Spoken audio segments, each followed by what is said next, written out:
and process analysis. Every business must find the best way of optimizing its resources and production capabilities.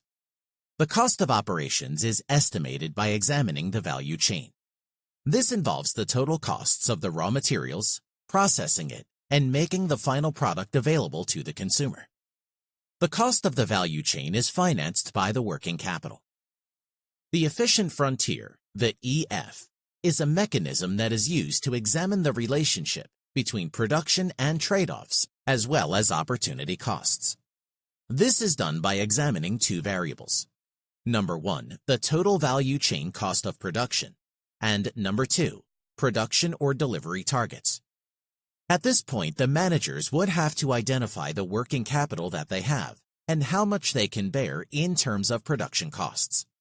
This can be matched against production and delivery targets in the form of a graph.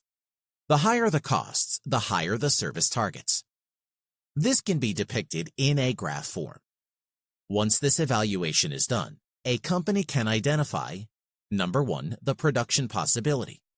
Number 2, the trade-offs, what they have to give up to achieve various outcomes. Number 3, opportunity costs, the cost of the alternatives that are foregone. Based on this, managers or entrepreneurs can plan what production targets they can achieve and how they can achieve it. This will influence the way the production process is designed and deployed. Process analysis involves 5 key pointers. Number 1, inventory. Number 2, flow rate. Number 3, flow times. Number 4, optimization. And number 5, bottlenecks. Inventory refers to stocks and how they are handled in the production process. This is about raw materials that are acquired and how these raw materials change to various forms of work in progress or WIP. This is something that lays the foundation for the definition of a business process.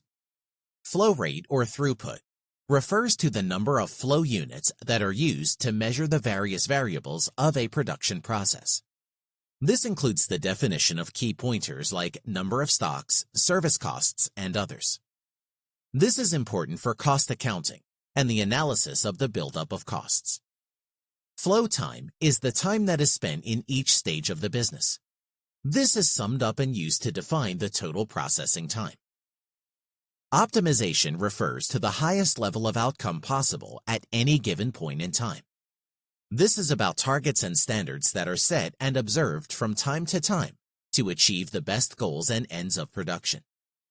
Bottlenecks at its simplest refers to the pointers that do not meet production goals and targets. These are issues that prevent production targets to be met in any stage of production.